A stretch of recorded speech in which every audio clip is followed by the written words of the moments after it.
Welcome once again to Forum. This is Richard Van Eyten, the program's moderator. My guest today is David G. Woods, an assistant professor of music in the Department of Music at Iowa State University. Dave has been here now. How long is it? This is my fourth year. Mm-hmm. We're going to be talking with Dave about a project which is new to Iowa State's music program. It's called the Icelandic American Comprehensive Musicianship Framework Project, and it has a very interesting history and even more interesting set of objectives. And we thought that it would be worthwhile, therefore, to have Dave in to talk about the project. Let's go back, Dave, a bit into your own professional biography and give people some kind of a context at this point. Where did you do your studying in music? My undergraduate work was completed at Washburn University in Topeka, Kansas. I taught in Wichita, in the Wichita Public Schools, before working on my master's degree at Northwestern University.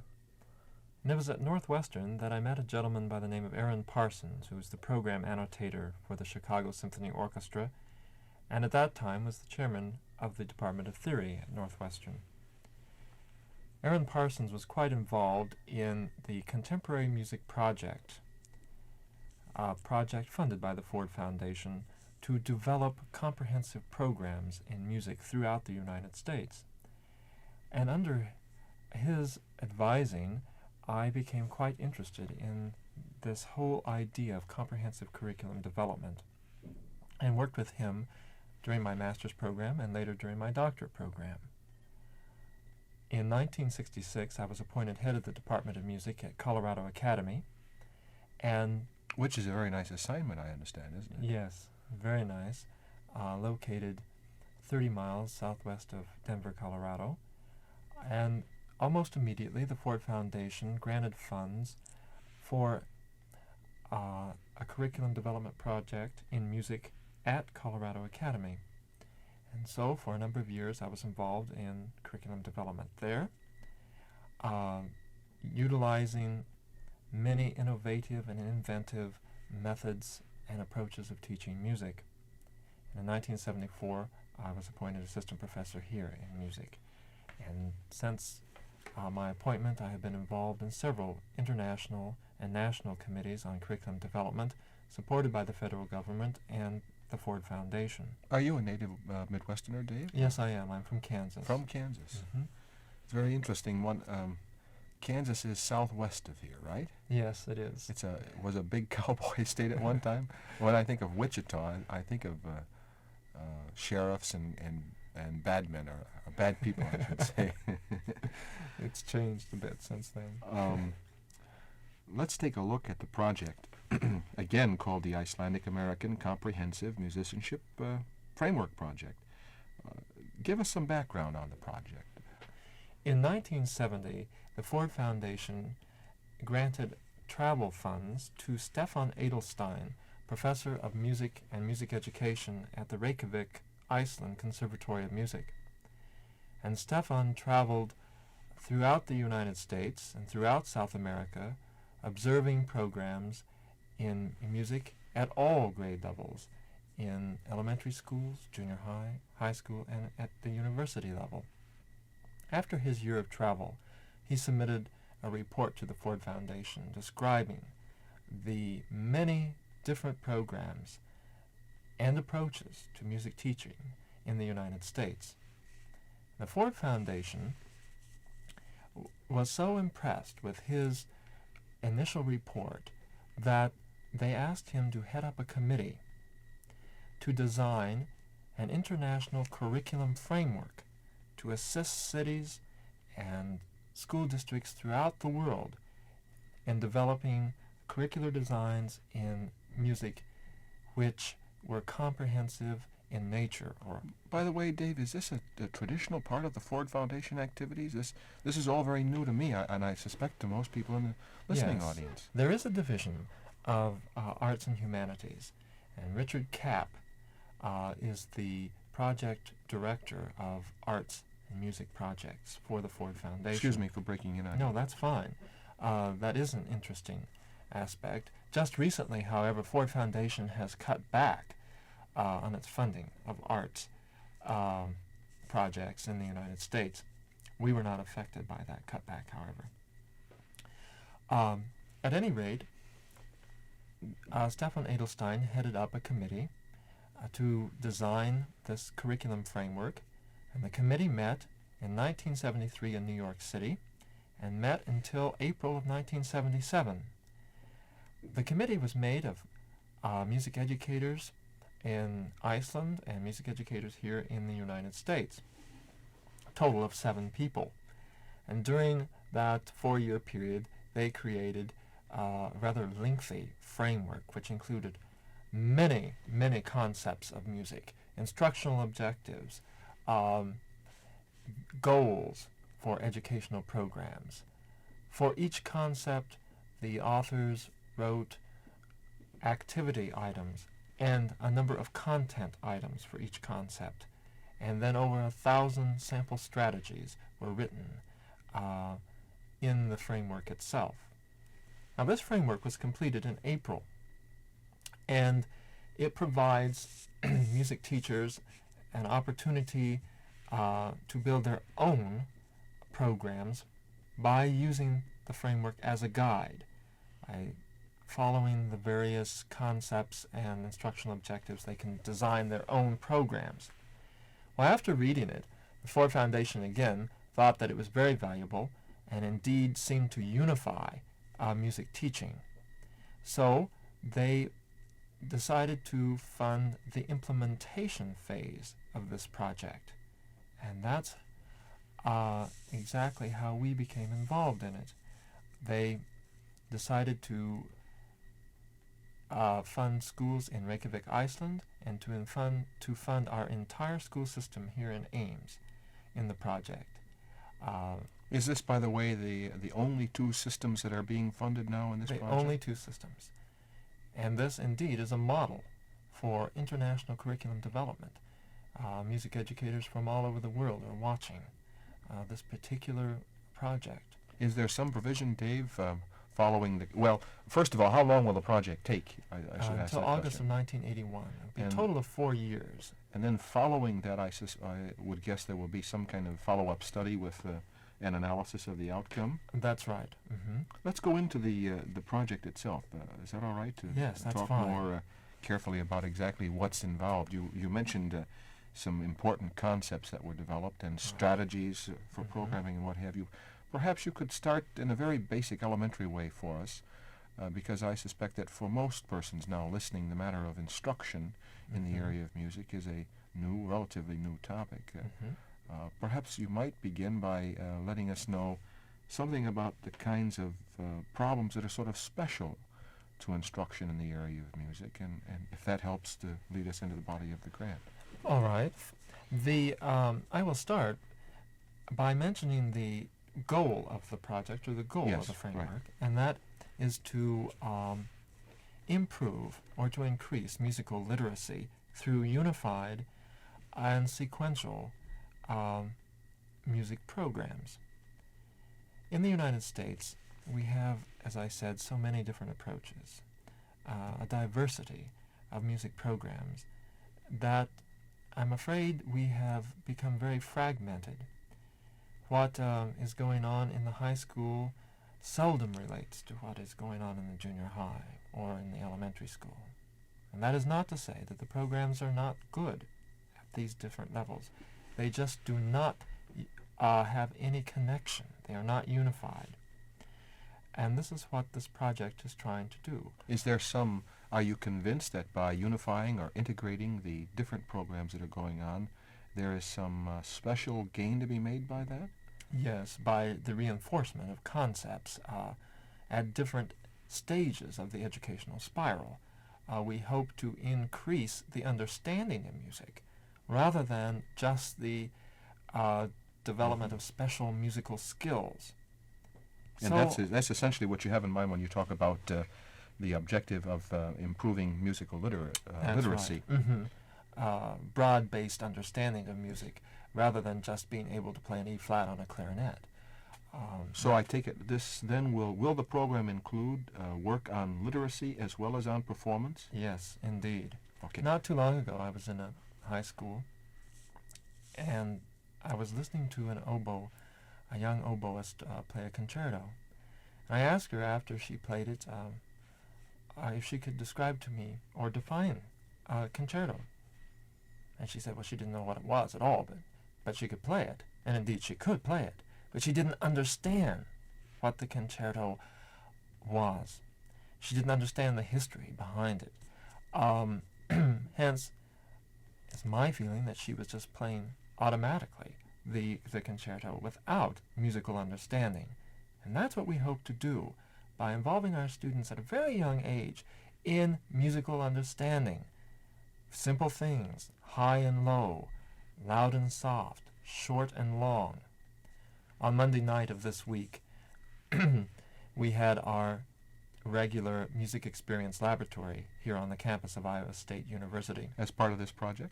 As part of this project. Mm-hmm. It meets from 6:30 to 7:30 every Monday night. This last Monday night, the students built Limberjacks, a folk doll or puppet, if you will.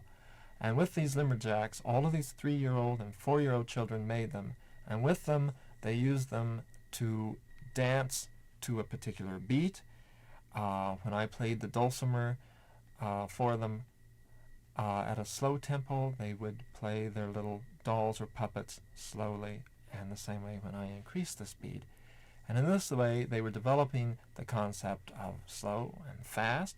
They were copying what the little Limberjack was doing, actually with their own bodies involved in movement.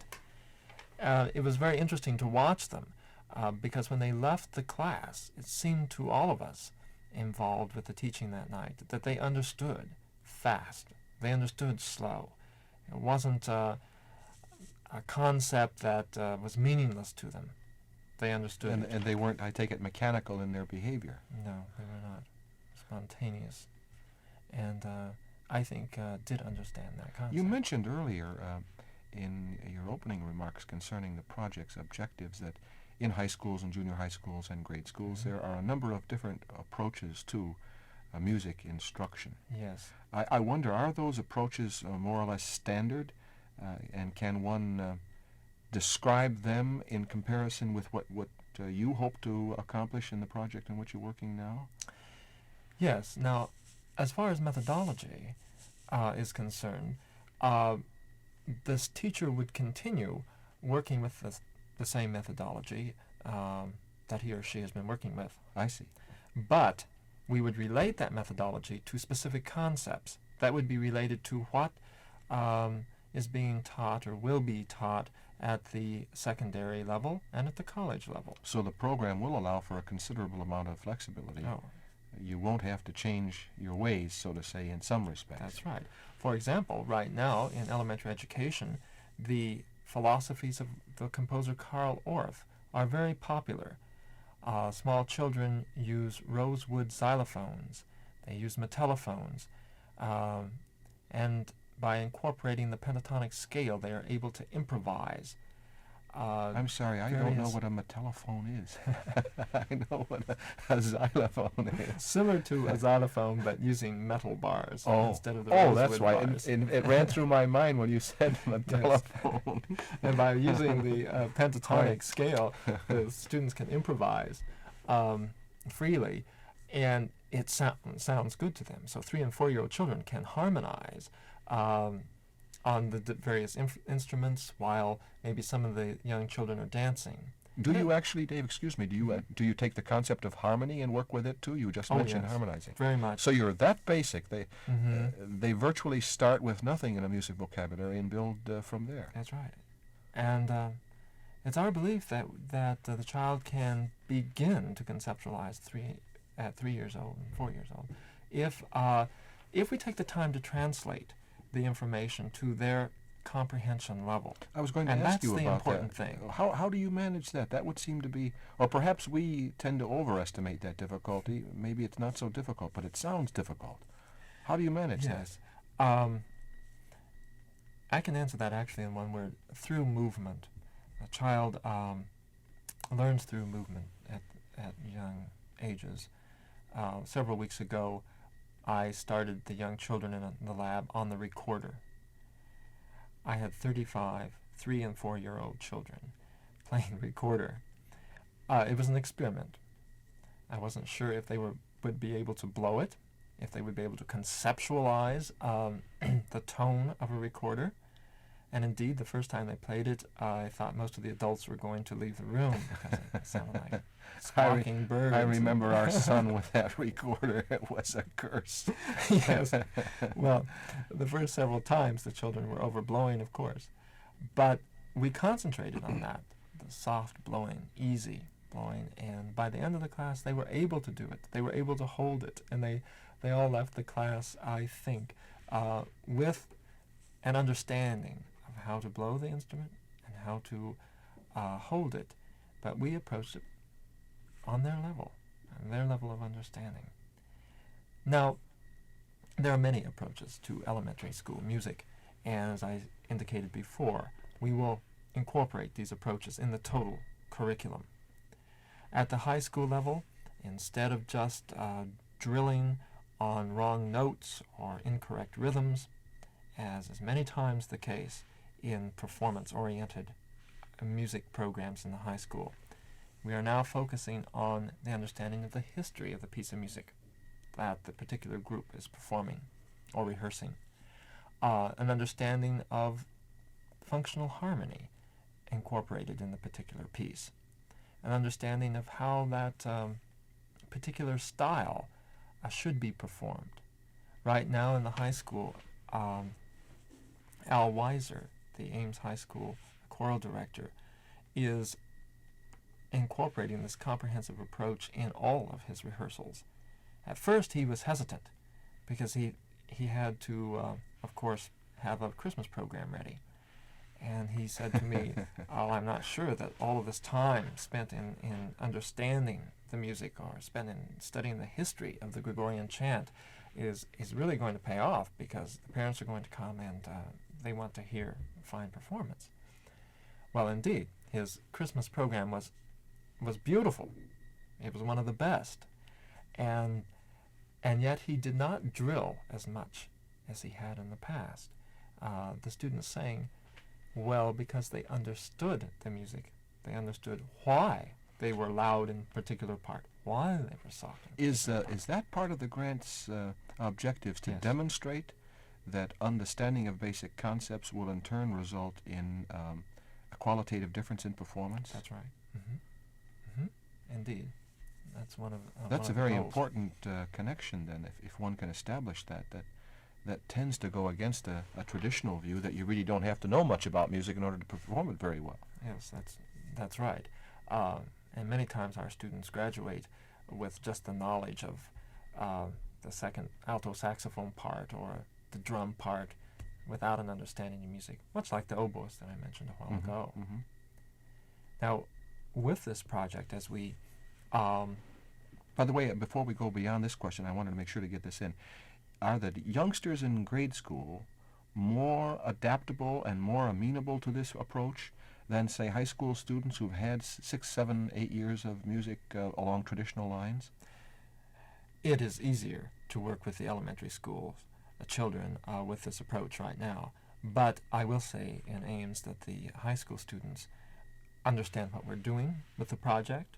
They understand, I think, the goals of the project, And responding quite well. they are responding at all levels, junior high and in the high school. Yeah, the reason I asked my question, because it occurred to me that there may be something here akin to the phenomenon that one sees in foreign language instruction.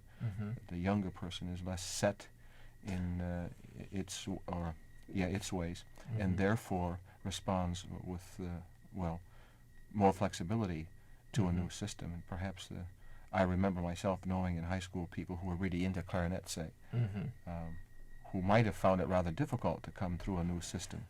Yes, well, that is true, and I do agree with you. However, as you say, the students and children in Ames are responding Good. To this whole approach to it.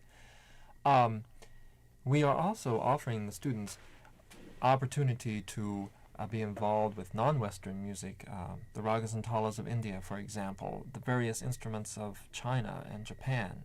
In fact, I just received some beautiful Buddhist flutes today in the mail that we're going to be using in the junior highs. Well, that's high excellent. schools. Yes, it really is.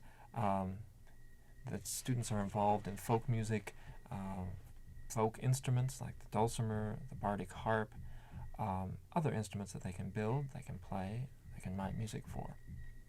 Along with this project, we are very fortunate that during our year of preparation, that would be now, 1977, 1978, we are having a number of experts and specialists in the field of music and music education on our campus, working with the Ames teachers and the professors here at Iowa State. Dean Paul Lehman at the University of Michigan School of Music was here in October. Bella Jonsdottir, an Icelandic music teacher from Reykjavik, was also here in October. Next week, Leona Wilkins, professor of music from Northwestern University, will be here, along with Professor Melissa Nunn of dance and Professor Barbara McDermott of theater from Northwestern, and they will be dealing with the creativity and the related arts. And then Lois Chotsky, the author of the Kodai method, will be here for several days, working with us in lesson sequencing and planning. And then Bruce Odland, composer and rock performer from Denver, Colorado, will be here with some canyon drums and handmade squeeze drums that he has researched and makes in Boulder and in Denver. And he will be here in February. And then Mary Hoffman from the University of Illinois will be here on March 10th. And Bob Trotter, the Dean of the School of Music, University of Oregon, will be here the last of March for 3 days. And then in June, all of us will meet for an entire week with the Icelandic teachers in Sheeman Continuing Education Building. And at that time, we will finalize our curriculum design. And then in September of 1978, we will begin our program. Here and there? Here and there. And begin the field testing Will the phase. faculty stay where they are now? Will the Icelandic faculty go back home and put the program in place and ours stay here, or will we mix it up a bit? I think we'll mix it up a bit. The original plan did call for Icelandic teachers to visit Ames and to observe our programs, and it did call for the Ames teachers to visit Iceland, and in fact that's what will be done. But now we are exploring the possibility of having one or two of the Ames teachers teach in Iceland for maybe a semester, and have and then by the same token invite Icelandic teachers to Ames to take the place of our Ames teachers during their absence. Just recently, several student teachers have been discussing with me the possibility of doing some student teaching in Iceland as a part of this project and to fulfill their student teaching obligation. So there are many opportunities Yes. in that. So the first year is the planning year. Yes, There's the development of the curriculum. Mm-hmm. By the way, in the development of the curriculum, will this also include perhaps the development of special literature or forms of literature for the instruction, or will you make use of stuff that's already available, or how will that develop? It will involve the development of new strategies and new methodologies. And, yes. And will this be stuff that you have to have printed up and Yes. create your own physical literature collection for that? That's right. I see. Now, Addison Wesley Publishing Company will be publishing this month the original framework, Mm-hmm. and that will be available sometime in the spring on a commercial basis. And we hope that the literature that you're speaking of, developed by the Ames teachers, will also be available through Addison Wesley Publishing Company. So there will be very thorough planning. Then all of the Very courses will thorough. be planned. I Mhm. imagine the day-by-day schedule will also be planned in That's this right. first year. That's right. Right from the beginning, I insisted with the board of directors at the Ford Foundation that we have a year of preparation. Many times with projects of this nature, foundations want to begin Oh, yeah. immediately with implementation. Yes. And I backed away from that. I insisted that we have a year to plan, a year to study the program, a year to solve problems, and then begin. And I thought that was all right, and indeed funded it. So the second year you go into action with the program. What That's comes right. then? Followed by 2 more years, a total of 3 field testing Will you years. have any opportunity in the field testing to make any significant changes in the program? Oh yes, we will meet several times a year, 4 or 5 times a year. All of the teachers in Reykjavik, Iceland, and in Ames, Iowa will meet together to discuss the problems, revisions, and that sort of thing, and then make those revisions during the summer of each year so that we can start them again. So by the end of the project, you might Mhm. have a program of study which is considerably different from what you began with. That's right. We're making revisions all the time. In fact, in the middle of February, I will be going to Iceland for several weeks to work with student teachers at the University of Reykjavik and with the teachers in the system in Reykjavik with this curriculum design framework, and particularly working with them in the area of individualized instruction, which is a rather new approach to teaching music for them. We've been using it for several years, but it's a little bit They have worked more with group more with group situations? more with the traditional approach, the European conservatory approach, I if you see. will, of teaching music. And so we are sharing.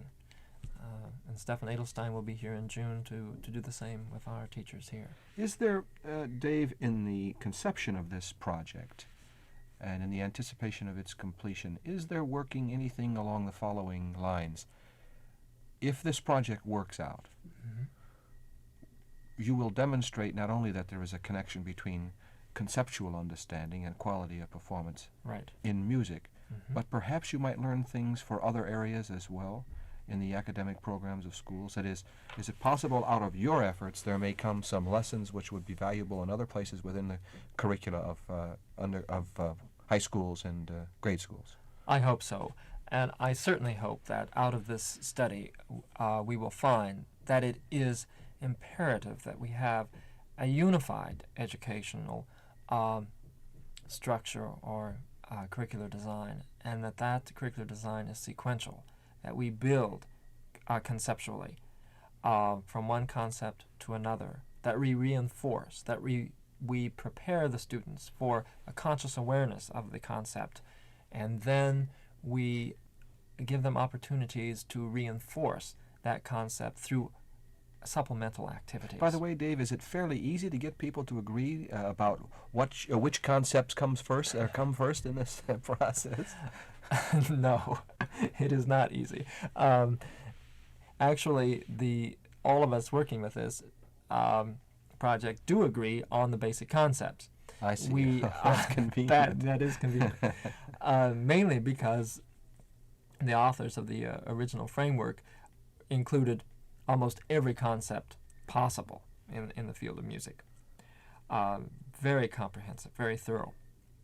And we these do disagree about it's being so thorough? about what concept should be first, I see. or in what area a certain concept should be listed. You have no fear of overdoing it on the young people, having such a comprehensive set of concepts. You're not worried about that? Not at all, because we approach it with the young children through movement. And if we can teach a little play party game or movement song and teach a concept through it, they will understand that particular concept. One last question. I noticed from observing the Suzuki method in violin instruction that there's a very intelligent incorporation of the parent into the matter of learning music or performance. Is there any provision in your project that might somehow take the learning of the vocabulary, let us say, beyond the student to persons in the family and perhaps reinforce in that fashion? Yes, we encourage parents to attend our evening lab with the children. In fact, many of them do. It's an interesting thing this year that many fathers are attending with their young children, with their 3- and 4-year-old children, the lab, and they sit there and they sing and participate with the children. We encourage that very much. And then most of the music teachers are speaking at PTO meetings. In fact, tomorrow night I will be speaking at Crawford Elementary School Parent Teachers Association, describing the program, giving the parents opportunity to ask questions and giving them some ideas of things they can do in their homes. Very good, very good. I've been talking with Dave Woods from the Department of Music at Iowa State University about a project which he heads on our campus, the Icelandic American Comprehensive Musicianship Framework Project, a Ford Foundation funded activity. Very interesting, Dave. Thank you very much. Thank you very much for inviting me. This is Richard Van Eyten thanking you for listening.